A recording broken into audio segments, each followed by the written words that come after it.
हस्ते आज राजस्थानातल्या झुंझुनू इथे एका कार्यक्रमात पीक विमा दाव्यांच्या रकमेचं वितरण होत आहे। प्रधानमंत्री पीक विमा योजनेअंतर्गत नैसर्गिक आपत्तीमुळे बाधित झालेल्या सुमारे 30 लाख शेतकऱ्यांच्या खात्यात 3200 कोटी रुपये जमा केले जाणार आहेत। हा पहिला हप्ता आहे, त्यामुळे ज्या शेतकऱ्यांच्या खात्यात आज पैसे येणार नाहीत त्यांनी काळजी करू नये। सुमारे 8000 कोटी रुपये नंतर जारी केले जातील अशी माहिती त्यांनी दिली। केंद्र सरकारच्या कृषी ग्रामीण विकास मंत्रालयाकडून 18,640 कोटी रुपये वर्ग केले जातील।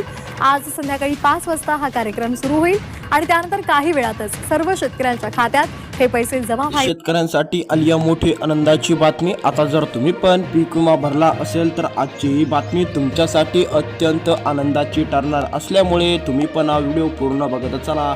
राज्यातील शेतकऱ्यांसाठी एक मोठी आनंदाची बातमी समोर आलेली आहे। आता जर तुम्ही पीक विमा भरला असेल तर आता देखील पीक विमा योजनेचा दुसरा टप्पा देखील तुम्हाला टाकण्यामध्ये येणार असून पीक विमा भरलेल्या पूर्णपणे शेतकऱ्यांची आता पूर्णपणे चिंता संपलेली आहे असं बोलायला काही हरकत नाहीये, कारण की आता पीक विमा देखील पूर्णपणे वाटप चालू करण्यामध्ये आला असून आता पीक विमा भरलेल्या पूर्णपणे शेतकऱ्यांच्या खात्यामध्ये पीक विमा योजनेची रक्कम देखील जमा होण्यास सुरुवात देखील होऊ लागलेली आहे। तर चला किती रुपयापर्यंतची रक्कम देखील दुसऱ्या टप्प्यामध्ये येणार असून आज देखील कोणकोणत्या जिल्ह्यामध्ये हा हप्ता मिळणार आहे सविस्तरपणे आपण ती जिल्ह्याची यादी देखील बघणार आहोत। त्यासाठी देखील व्हिडिओला पूर्ण बघत चालायचं आहे आणि या यूट्यूब चॅनलवर जर तुम्ही पहिल्यांदा आलेला असाल आणि या यूट्यूब चॅनलला जर तुम्ही पण सबस्क्राईब केलेलं नसेल तर लगेच सबस्क्राईब करून टाका आणि कमेंटमध्ये तुमचा जिल्हा कोणता आहे तेही नक्की आम्हाला कळवा। तर चला महत्त्वाच्या अपडेटला करूया सुरुवात। महत्त्वाची अपडेट देखील शेतकऱ्यांसाठी आलेली आहे। आता शेतकऱ्यांची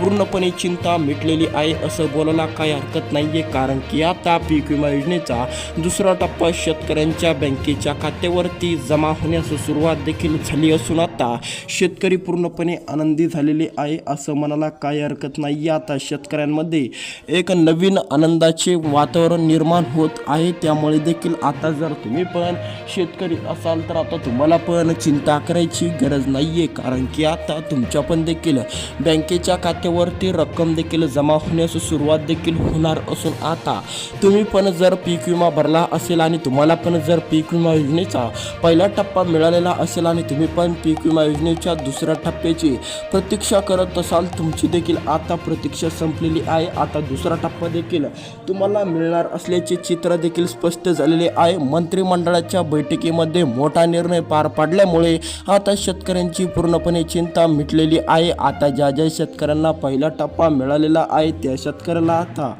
फक्त दुसरा टप्पा मिळणार आहे आणि ज्या शेतकऱ्यांना पहिला टप्पा मिळालेला नव्हता त्या शेतकऱ्याला पहिला टप्पा तर मिळणारच, त्याचबरोबर देखील दुसराही टप्पा देखील पूर्णपणे मिळणार आहे। तर चला या ठिकाणी बघू किती रुपयापर्यंतची रक्कम देखील शेतकऱ्यांना पीक विमा योजनेच्या बदल्यात देखील मिळू शकते। पीक विमा भरलेल्या शेतकऱ्यांना किती रुपयापर्यंतचा या ठिकाणी आकडा बघायला मिळू शकतो, पीक विमा किती रुपयापर्यंत मिळू शकतो। तर चला लगेच बघू। आता ज्या शेतकऱ्यांना देखील या ठिकाणी पहिला टप्पा मिळालेला होता आणि ते शेतकरी फक्त आता पीक विमा योजनेच्या दुसऱ्या टप्प्याची प्रतीक्षा करत होते, त्यांना देखील आता 17,200 रुपये देखील मिळणार असल्याचे स्पष्ट झालेले आहे।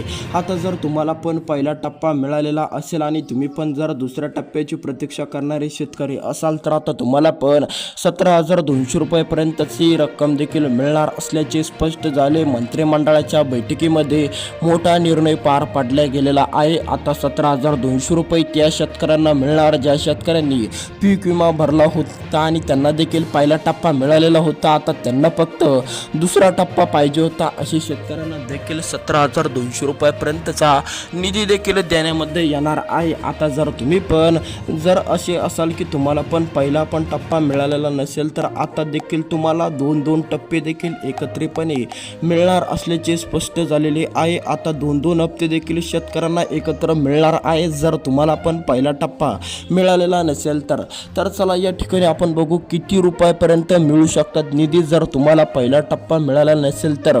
आता जर तुम्हाला तुम्हाला पण पहिला टप्पा मिळालेला नसेल तर आता तुम्हाला पण दोन टप्पे दोन हप्ते देखील एकत्रितपणे मिळणार असल्याचे स्पष्ट देखील झालेले असल्यामुळे तुम्हाला पण देखील या ठिकाणी दोन हप्ते एकत्रितपणे मिळणार आहे. आता देखील किती रुपये तुम्हाला मिळणार तर ते मिळणार 32,200 रुपये. आता जर तुम्ही पण शेतकरी असाल आणि तुम्हाला पण पीक विमा योजनेचा एकही टप्पा आलेला नसेल तर आता तुम्हाला पण चिंता करायची गरज नाहीये, कारण की आता तुम्हाला देखील दोन टप्पे एकत्रितपणे सोडण्याचा मोठा निर्णय घेण्यामध्ये आलेला असल्यामुळे तुम्ही पण आता चिंता करू नका. फक्त हा टप्पा त्याच शेतकऱ्यांना येणार ज्या शेतकऱ्यांकडे हे 2 कागदपत्रे असणार.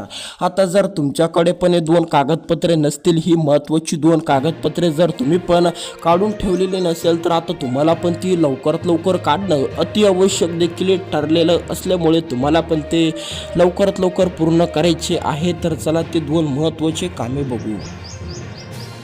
त्यापूर्वी आपण या ठिकाणी बघू कोणकोणत्या जिल्ह्यात आज हप्ता मिळणार आहे आणि कोणकोणत्या जिल्ह्यात उद्या मिळणार, तर कोणकोणत्या जिल्ह्यात परवा हप्ता मिळणार आहे. सविस्तरपणे आपण अपडेट देखील या व्हिडिओच्या माध्यमातून देखील बघणार आहोत. पूर्ण नक्की बघण्यासाठी व्हिडिओला शेवटपर्यंत बघत चला.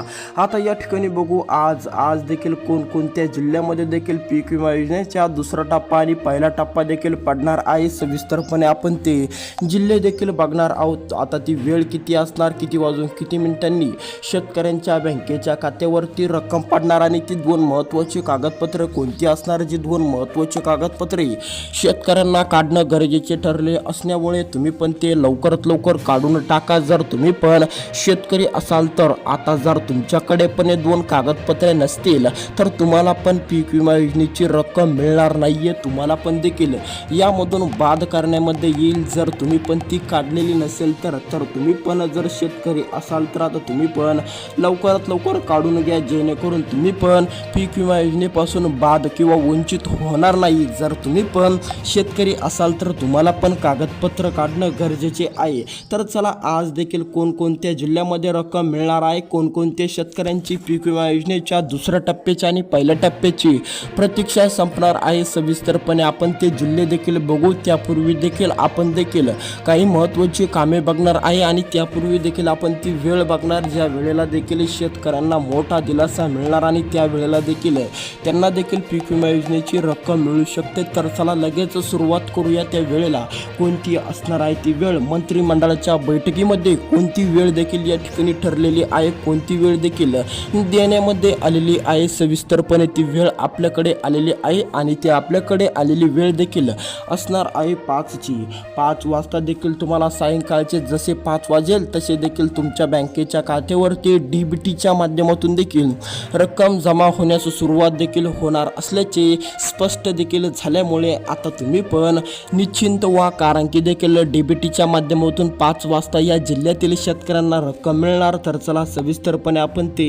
जिल्हे बघू. कोणकोणत्या जिल्ह्यातील शेतकऱ्यांना रक्कम मिळणार आहे, किती जिल्हे असणार, आज देखील कोणकोणत्या जिल्ह्यातील शेतकऱ्यांची पूर्णपणे देखील प्रतीक्षा पूर्ण होणार आहे. सविस्तरपणे आपण ते जिल्हे देखील या ठिकाणी बघूया, जे जिल्हे तुमच्यासाठी अत्यंत महत्त्वाचे असणार आहे. जर तुम्ही पण शेतकरी असाल आणि तुम्ही पण जर पीक विमा भरला असेल तर तुमच्यासाठी हे जिल्हे अत्यंत महत्त्वाचे असणार आहे. आता तुमचा जिल्हा यामध्ये असेल की नाही तर कमेंट करा तुमचा जिल्हा कोणता आहे.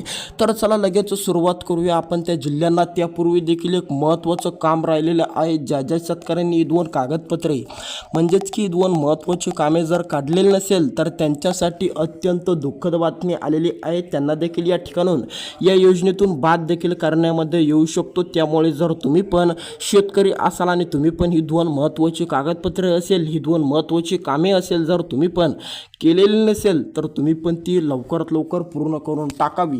पहिलं महत्त्वाचं काम म्हणजे KYC. आता ज्या शेतकऱ्यांची KYC अधुरी असेल किंवा त्यांनी देखील ती केलेली नसेल तर आता होय शेतकऱ्यांना सुद्धा KYC करणं गरजेचे असल्यामुळे तुम्ही पण ती लवकरात लवकर करून घ्या. फार्मर ID, आता फार्मर ID देखील शेतकऱ्यांना काढणं अति आवश्यक असल्यामुळे तुम्ही पण ती लवकरात लवकर काढून घ्या जर तुम्ही पण ती काढलेली नसेल तर. चला भेटू दुसऱ्या व्हिडिओमध्ये. या यूट्यूब चॅनलला सबस्क्राईब करायला अजिबात विसरू नका. धन्यवाद.